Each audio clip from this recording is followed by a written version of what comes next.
आप सबको जय जिनेंद्र साहब। आज हमारा विषय है हिंदी। इससे पहले हमने चैप्टर पढ़ा था बस की यात्रा, जिसके माध्यम से ये सीखने का प्रयास किया, हमने जानने का प्रयास किया कि किस प्रकार से आज की हमारी जो यातायात व्यवस्था है वो बड़ी खस्ता हालत में है और उस व्यवस्था को हमें किस प्रकार सुधारने का प्रयास करना चाहिए और हमारी सरकार का ध्यान उसकी ओर किस प्रकार से केंद्रित होना चाहिए ताकि यातायात व्यवस्था सुधार सके। अपने ये पढ़ा था, लेखक कह रहा है वास्तव में यातायात व्यवस्था बड़ी बिगड़ी हुई है। उस स्थिति में बस के मालिक और ठेकेदार अपना एक ही ध्येय समझते हैं कि अधिक से अधिक पैसे कमाए जाए। यात्रियों की दुविधा कितनी है इसके बारे में किसी को कोई ध्यान नहीं रखते हैं, न जानकारी है न कोई ध्यान देने वाला है। इन सभी की बातों के बारे में आपने पिछले चैप्टर में जानकारी प्राप्त की और मैंने कोशिश की थी आपको हर प्रकार की चैप्टर संबंधी जो समस्या थी समझाने की, और किसी प्रकार की आपको समझ में नहीं है यदि समस्या है तो भी आप मुझे फोन करके व्यक्तिगत रूप से मुझे पूछ सकते हैं और यथासंभव मैं कोशिश करूंगा आपकी हर तरह की समस्या का समाधान करने का। आज हमारा चैप्टर जो पाठ है 4 वो है दीवानों की हस्ती। दीवानों की हस्ती या दीवानों से क्या अभिप्राय हैं, वैसे मैं शब्दार्थ में लिख दिए मस्ती का जीवन जीने वाले। मैं आपको पहले ही कहना चाहूंगा मस्ती का जीवन तो आप भी जी सकते हैं, हम भी जी सकते, वो नहीं। दीवाने या दीवानों से अभिप्राय हैं देश के वीर सैनिक, जो जवान हमारी सीमा पर डटे हुए हैं और 24 घंटे हमारे देश के पहरेदार के रूप में अपनी सेवाएं दे रहे हैं। वो किसी प्रकार से अपने आगे पीछे की चिंता छोड़ के उनका एक ही ध्येय, एक ही उद्देश्य है कि हमें राष्ट्र की सेवा करना है, मातृभूमि की सेवा करना है, मातृभूमि के लिए बलिदान होना है। अपना सब कुछ त्याग मातृभूमि के लिए करने के लिए वो हर समय तैयार रहते हैं। उन दीवानों की हस्ती के बारे में हम पढ़ेंगे। प्रस्तुत पाठ के माध्यम से कवि जो हमारे भगवती शरण वर्मा कह रहे हैं कि वास्तव में इस पाठ के अंदर दीवानों हस्ती नामक शीर्षक के माध्यम से वो कह रहे हैं देश प्रेम के दीवानों, बलिदानी वीरों के निर्भयता, वीरता, त्याग आदि गुणों के द्वारा देशभक्ति, परोपकार और साथ साथ देश प्रेम की भावना का संदेश हमें दिया गया है। हमें हमेशा देश के प्रति अपना सब कुछ, बाकी जो अपना व्यक्तिगत रूप से स्वार्थ है उनको त्याग करके देश प्रेम की भावना हमारे अंदर हर समय होनी चाहिए ताकि राष्ट्र का विकास हो सके और हर एक व्यक्ति का विकास हो सके। ऐसा हमें प्रयास करना चाहिए। इन बातों के बारे में हमें जानकारी दी गई है। वैसे पाठ का नाम भी दीवानों की हस्ती यानी मौज मस्ती करने वाले, मौज मस्ती करने वालों के बारे में, तो मौज मस्ती करने वाले देश के वीर सैनिक है। तो इस यहाँ पर लेखक ने इस कविता के माध्यम से, अलग एक पद्यांश के माध्यम से हमें समझाने का प्रयास किया है देश के वीर सैनिक किस प्रकार से मातृभूमि की रक्षा करते हैं, किस प्रकार से जो गरीब लोग हैं उनकी हर तरह से परोपकारी के रूप में हैं, उनके सुख दुख में किस प्रकार भागीदार बनते हैं और साथ साथ में वो देश की सेवा के लिए आज यहाँ हैं, कल कहीं चले गए, उनको कोई परवाह नहीं है। हमेशा अपने साथ में खुशियां साथ में रखते हैं, वो कभी उदास नहीं होते हैं, निराश नहीं होते हैं। उनका एक ही ध्येय है मातृभूमि की रक्षा करना। पूरा भारतवर्ष हमारा है, पूरी भारतवर्ष की भूमि हमारी है, वो हमारी माता है, उस माता की रक्षा करना और उसके ऊपर जो निवास कर रहे हैं वो संपूर्ण हमारे भाई बहन हैं, उनकी रक्षा करना ही हमारा ध्येय, उनका एक ही उद्देश्य है।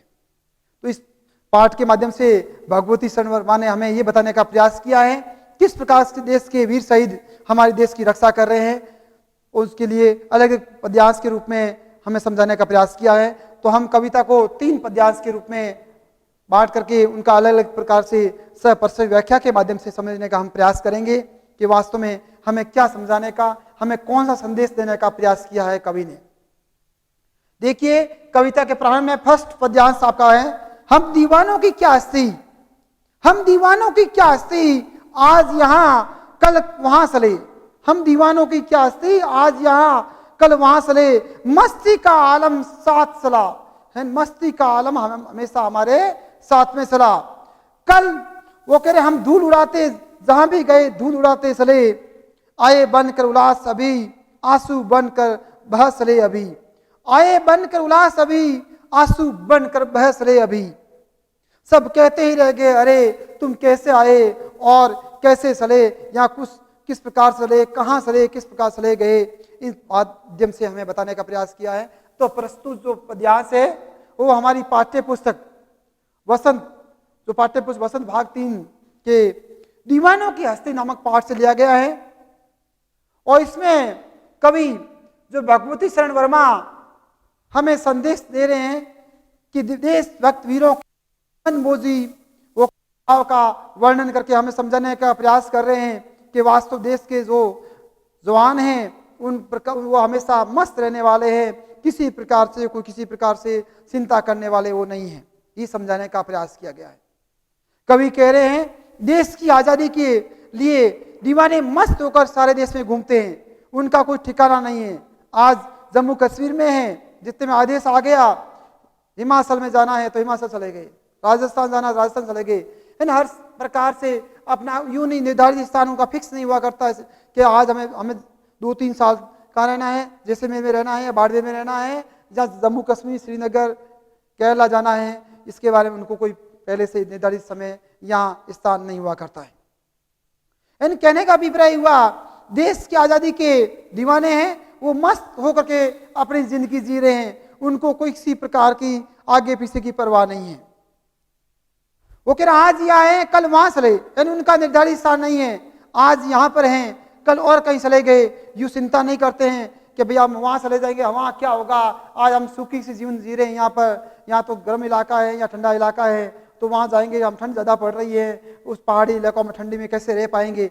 उनको वो किसी प्रकार से कोई किसी प्रकार की परवाह नहीं है।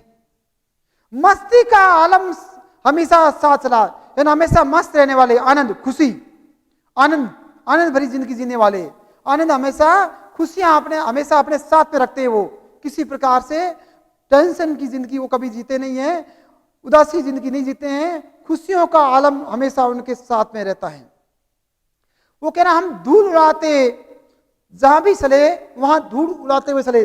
धूल या मिट्टी उड़ाने से नहीं है, धूल उड़ाने का अभिप्राय प्यारे विद्यार्थियों यहाँ पर धूल उड़ाने का अभिप्राय कोई मिट्टी उड़ाने से नहीं है या खुशियां उड़ाने से है। हमेशा अपने साथ में खुशियां रखते हैं। धूल उड़ाने का अभिप्राय है खुशियां हमेशा अपने साथ में रखते हैं, हमेशा खुशियां अपने साथ में रखते हैं। आए बनकर उल्लास अभी, जहां जाते हैं तो वहां के लोगों के लिए उल्लास बन के आते हैं, खुशी बन के आते हैं। लोग बड़ा उनका स्वागत करते हैं। देश के वीर जवान आ गए, देश के वीर सैनिक आ गए जो हमारी रक्षा करेंगे। उनको एक बार की ये भी चिंता होती है कि यदि सैनिक यहाँ नहीं होंगे तो देश के पहरेदार कौन होगा, और विदेशी जो है बाहर के देश के शत्रु हैं वो अब कभी भी हमारे ऊपर आक्रमण कर सकते हैं। ये चिंता हमेशा उनको सताती रहती है। लेकिन जब उन सैनिक वहां डटे हुए रहते हैं सीमा पर, तो उनको कोई किसी प्रकार की चिंता नहीं हुआ करती है। तो ऐसी स्थिति वो कह रहे हैं आए बनकर उल्लास अभी, जब आते हैं तो खुशियां लेके आते हैं। वहां के लोगों के लिए वो वीर सैनिक क्या लेके आते हैं, खुशियां लेके, क्या लेके आते हैं, खुशियां लेके। प्रश्न आ सकता है जो देश के वीर सैनिक हैं कहीं भी आते हैं या जाते हैं साथ में क्या लेके आते हैं, तो कहेंगे साथ में खुशियां ले, और में उदासियां वहां छोड़ के चले जाते हैं। उदासी भरा जीवन वहां छोड़, पीछे वालों के लिए उदासी, उनके लिए नहीं, जो पीछे रहते हैं उनको मन के उदासी आ जाती है कि वास्तव में किस प्रकार वीर सैनिक हमारे यहाँ आए थे और वह हमें उदास चले गए। आए बनकर उल्लास अभी, आंसू बनकर बहस रहे अभी, और आंसू बन करके वहां से चले गए। सब कहते ही रह गए अरे तुम कैसे आए और कहां चले गए। यानी वहां के लोगों को ये मालूम नहीं है वो क्यों आए, वीर सैनिक आए थे और किस लिए आए थे, किस काम की वजह से आए थे, और थोड़ी समय में चले गए, कैसे गए, क्यों गए। अपन कई बार देखते हैं सीमा पर, और हमारे यहाँ पर वैसे इस तौर से सर्दी के अंदर जो युद्धाभास हुआ करता है, युद्ध का पूर्वाभास हुआ, जो अभ्यास हुआ करता तो वो अभ्यास के अंदर बार बार दूर दूर से सैनिक आते हैं अभ्यास करने के लिए, और कई बार बड़ी सैनिक पूरी फौज आकर के एक स्थान पर डेरा डाल देती है। हम सोचते हैं कि अब तो ये महीना 2 महीना ये रहेंगी, कभी कभी तो ये स्थिति होती है, हमने कई बार देखा है। वो अपना खाना बनाते हैं और जितने में उनके पास आदेश आ जाता है कि आपको दूसरी जगह जाना है, तो खाना उनका बनाना रह जाता है बीच में ही, और वहां से रवाना होना ही पड़ता है। यानी उनका कोई समय फिक्स नहीं होता है, निर्धारित नहीं होता है, न तो समय निर्धारित होता है और न ही स्थान निर्धारित होता है। किस स्थान पर कब कब जाना है, उनको भी स्वयं मालूम नहीं है। आदेश मिलते फटाफट वो जल्दी से अब गाड़ियों में के अंदर बैठ जाते हैं और वो रवाना हो जाते हैं। उनको ये मालूम नहीं है कि गाड़ी कहाँ जाएंगी, किस स्थान पर जाएंगी, सैनिकों को भी मालूम नहीं है। तो ये बताया गया इस पद्यांश के माध्यम से। तो प्यारे विद्यार्थियों, यहाँ ध्यान देंगे आप लोग कि जो हम दीवानों की क्या हस्ती, इस जो आज यहाँ कल यहाँ चले, इस पद्यांश के माध्यम से कवि हमें मुख्य रूप से क्या प्रेरणा देने की कोशिश कर रहे हैं, और देशभक्त वीरों की मनमोजी स्वभाव की प्रेरणा दे रहे हैं। देशभक्त वीरों के मनमोजी स्वभाव की प्रेरणा दे रहे हैं और समझाने का प्रयास कर रहे हैं। देश के जो मनमोजी जो वीर जवान हैं, वो किस प्रकार से, उनका स्वभाव कैसा है, उनका स्वभाव कैसा है। उनका स्वभाव हमेशा मस्त रहने वाला है, कभी उदासी भरा स्वभाव नहीं है।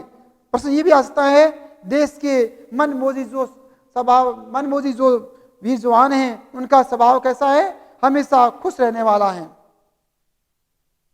साथ में प्यारे विद्यार्थियों, एक प्रश्न और बन रहा है यहाँ पर, दीवानों की हस्ती नामक पाठ या कविता के लेखक कौन है। तो आपको बताना होगा, दीवानों की हस्ती नामक पाठ के लेखक का नाम क्या है, भगवती शरण वर्मा। कौन है, भगवती शरण वर्मा। एक क्वेश्चन आपका ये भी बन सकता है यहाँ पर कि दीवानों की हस्ती नामक कविता के माध्यम से कवि हमें किन बातों का एहसास करवा रहा है। तो आपको बताना होगा, इसमें कवि देश प्रेम के दीवानों, बलिदान वीरों या बलिदानी वीरों की निर्भयता, वीरता, त्याग आदि गुणों के द्वारा देश परोपकार, देश प्रेम की भावना का संदेश हमें दे रहे हैं। ये एक आपका पद्यांश पूरा हुआ। शायद आपको समझ में आया। किसी को कोई इसी प्रकार की समस्या हो, समय में नहीं आ रहा है, कि शब्दार्थ संबंधी समस्या हो, तो भी आप मुझे पूछ सकते हैं। चलो कोई बात। सेकंड पद्यांश, एक और पद्यांश, हालांकि इसके 3 पद्यांश है। सेकंड पद्यांश पढ़ेंगे अभी हम। देखिए, किस ओर चले ये मत पूछो, किस ओर चले ये मत पूछो, चलना है बस इसलिए चले। हमें ये मत पूछो किस ओर चलना है, चलना है इसलिए चले। जग से उसका कुछ लिए चले, जग को कुछ अपना दिए चले। जग से अपना कुछ लिए चले और जग को अपना कुछ दिए चले। 2 बात कह दी और 2 बात सुन भी ली हमने। 2 बात कह दी, 2 बात सुन ली। कुछ हंसे और फिर कुछ रोए, शक्कर सुख दुख के घुटों को हम एक भाव पिए चले। बहुत बढ़िया बताया कविता के माध्यम से। कवि कह रहा है, इसमें भी मुख्य रूप से वो कह रहा है देशभक्त के वीर बलिदानियों के बारे में, वो किस प्रकार निरंतर चलते रहते हैं और किस स्थान पर जा रहे हैं, चलते रहने का कारण क्या है, इस बात का हमें एहसास करवा रहे हैं कि देश के वीर जवान हैं, वो कहाँ जा रहे हैं, किस स्थान पर जा रहे हैं, उनका जाने का कारण क्या है, वो स्पष्ट करने की कोशिश कर रहा है। हालांकि वीर जवान कह रहे हैं हमें भी मालूम नहीं है कहाँ जाना है, किस स्थान पर जाना है। इससे पहले वाले पद्यांश में भी मैंने पढ़ाया था आपको, वीर जवानों को भी मालूम नहीं है कहाँ जाना है। इसलिए फिर भी कवि उनका कारण स्पष्ट कर रहे हैं। क्या कर रहे हैं, तो प्रस्तुत पद्यांश जो सप्रश्न व्याख्या के अंतर्गत आप पढ़ेंगे। सप्रश्न पहले सप्रश्न व्याख्या, तो व्याख्या अलग चीज हुआ करती है, प्रसंग अलग चीज है। प्रसंग यानी अपन जब भी क्वेश्चन आ जाता है कि सप्रश्न व्याख्या की, प्रसंग में क्या है, इस जो दिया हुआ पद्यांश है उसके माध्यम से कवि हमें क्या कहना चाहता है, क्या संदेश देना चाहता है, या कौन सी बात हमें कहने का प्रयास कर रहा है। और ये पद्यांश कहाँ से लिया गया है, कौन सी पुस्तक का है, कौन से पाठ का है, और साथ साथ में उसके लेखक का विवरण भी उसमें मिल जाता है। तो अपन कहेंगे प्रश्न के अंदर प्रस्तुत पद्यांश हमारी पाठ्य पुस्तक वसंत भाग 3 के दीवानों की हस्ती नामक पाठ से लिया गया है। और प्रस्तुत पद्यांश के माध्यम से कवि भगवती शरण वर्मा हमें ये बताने का प्रयास कर रहे हैं कि देशभक्त वीर बलिदानियों के निरंतर चलते रहने का कारण हमें स्पष्ट करवाने का प्रयास कर रहा है। क्या करवाने का, स्पष्ट करने का प्रयास कर रहे हैं। देशभक्त वीर बलिदानियों के निरंतर चलते रहने, हमेशा चलते रहने के कारण क्या है, इस बात का स्पष्ट करवाने का प्रयास कर रहा है, स्पष्ट बता रहा है कि वास्तव में वो क्यों चल रहे हैं, निरंतर चल क्यों रहे हैं, क्या रीजन हो सकता है, क्या कारण हो सकता है। तो देखिए, किस ओर चले और ये मत पूछो, चलना है बस इसलिए चले। देश प्रेमी दीवाने कहते हैं उनसे ये कभी मत पूछो कि उनको वो के कहाँ जा रहे हैं, किस लिए जा रहे हैं, ये उनको भी मालूम नहीं है, इसके बारे में उनको भी जानकारी नहीं है। वो देशवासियों से निवेदन कर रहे हैं, देश प्रेमी। कौन है देश प्रेमी? तो वीर जवान शहीद। वो कह रहे हैं हमसे ये मत पूछो हम कहाँ जा रहे हैं, ये हमें भी इसके बारे में जानकारी नहीं है, इसलिए आप मत पूछिए।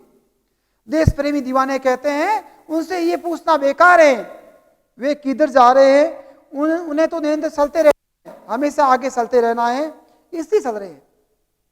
उनको क्या करना है? निरंतर चलते रहना है, इसलिए वो चल रहे हैं, इसलिए लगातार चल रहे हैं। उन्हें स्वयं पता नहीं है उनको कहाँ जाना है, किस जगह जाना है, इसके बारे में कोई जानकारी प्राप्त नहीं है। वो कह रहे हैं जग से उसका कुछ लिए चले, जग से उनका लगाव है, संसार से लगाव है, विश्व से लगाव है, और साथ साथ में देश प्रेम की भावना उनके अंदर कूट कूट के भरी हुई है, मातृत्व की भावना भरी हुई है, इससे उनका लगाव है। जहां भी जाते हैं लोगों को कुछ दो बातें अपने मन की कह देते हैं और दो बातें मन की ले लेते हैं उनसे। तो यहाँ पर वो ये कहना चाहते हैं जहां भी जाते हैं उनकी संसार के लोगों को अपनी यादें देख कर आते हैं। देश प्रेमी कह रहे हैं कि हम जहां भी जाते हैं और अपनी यादें उनको देख कर आते हैं और उनकी भावनाओं को अपने साथ में लेके आते हैं। वीर जवान शहीद है, शहीद होने के बाद में भी अपन उनको हमेशा देखिए, यूं आदमी जो संसार में आया है वो एक दिन जरूर जाएगा, लेकिन जो मातृभूमि की रक्षा करता हुआ यदि कोई जवान शहीद हो जाता है, शहीद होने के बाद भी उनकी कई पीढ़ियां उनको प्राय याद करती रहती है। मृत्यु तो हर किसी की होती है, मृत्यु होना अलग चीज है और देश के लिए बलिदान होना, शहीद होना अलग चीज है। उनकी बलिदान को उनकी कई पीढ़ियां याद करती हैं कि हमारा बेटा देश और मातृभूमि की रक्षा करने के लिए शहीद हुआ है। तो इसलिए कह रहे हैं वो अपनी यादें देकर उनकी भावनाओं को अपने साथ में लेकर आगे बढ़ जाते हैं। अपनी यादें तो उनको दे देते हैं और साथ साथ में उनकी भावनाएं क्या है, उनके मन के भाव क्या है, वो अपने साथ में लेकर के आगे बढ़ जाते हैं। वे जहां भी जाते हैं लोगों की बातें सुनते हैं। देखा, दो बातें कही, दो बातें सुनी। जहां भी जाते हैं उन लोगों को अपने देश प्रेम की भावना, देश प्रेम से उत्पन्न जो बातें होती हैं उन लोगों को बताने का प्रयास करते हैं कि हमें किस प्रकार राष्ट्र के विकास में, मातृभूमि की रक्षा के लिए कैसे अच्छे कार्य करना चाहिए, ये वो अपने देशवासियों को बताते हैं और साथ साथ में उन लोगों से भी ये दो बातें सुनते हैं, उनके दुख दर्द को भी सुनने का प्रयास करते हैं, सुन करके दूर करने का यथासंभव वो प्रयास भी करते हैं कि उनका दुख दर्द क्या है और किस प्रकार से दूर किया जा सके, वो दूर करने का प्रयास भी वो लोग जरूर करते हैं। दो बात कही, दो बातें सुनी, कुछ हंसे फिर कुछ रोए। कभी विपत्ति आ जाती है, संकट आ जाता है, तो लगभग वो कह रहे हैं हमेशा वो निराश नहीं होते। देश के वीर जवान है, देश की मातृभूमि की रक्षा करने के लिए जब देश की सीमा पर युद्ध हो जाता है तो युद्ध में वो कभी पीछे नहीं हटते, हमेशा डटे रहते हैं और खुशी खुशी अपनी जो शहादत के लिए अपनी जान भी दे देते हैं। उनको किसी प्रकार से उसमें पीछे हट करके दौड़ के भाग जाए ऐसा नहीं होता है। तो इस प्रकार से वो कह रहे हैं कुछ हंसे फिर कुछ रोए। ऐसी विपत्ति आ जाती है, लगभग तो हमेशा हंसते रहते हैं, कभी कभी विपत्ति के अंदर उनको थोड़ा रोना भी पड़ता है, लेकिन निराश कभी नहीं होते।